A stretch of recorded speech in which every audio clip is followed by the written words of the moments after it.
আমরা এখানে যে রংটি দেখছি সেটি হচ্ছে হলুদ, কিন্তু আপনাকে যদি বলা হয় এখানে যে হলুদ রংটি আমরা দেখছি সেটি আসলে হলুদ না, যখন বাস্তবে আমরা কোনো কিছু ইয়েলো দেখি তখন সেটি আসলে ভিজিবল ওয়েভলেন্থের সব লাইটসকেই অ্যাবজর্ভ করে ইয়েলো ছাড়া।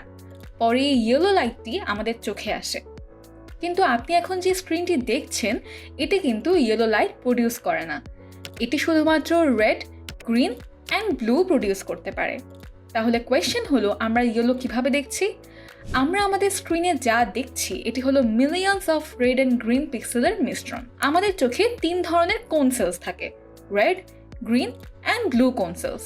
ইয়েলো লাইটের ওয়েভলেন্থ আমাদের রেড অ্যান্ড গ্রিন কোনগুলোকে অ্যাক্টিভ করে এবং এই দুইটার কম্বিনেশন আমাদের ব্রেইন ইয়েলো ধরে নেয়।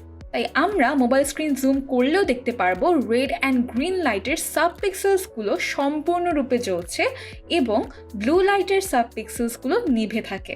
এখানে এমন কোনো ইন্ডিভিজুয়াল সেল নেই যা ইয়েলো লাইট খুঁজে। সো আসলে আমরা ইয়েলো লাইট দেখি না, যখন লাইটের ওয়েভলেন্থ রেড অ্যান্ড গ্রিনের মাঝে পড়ে তখনই আমরা ইয়েলো দেখতে পাই।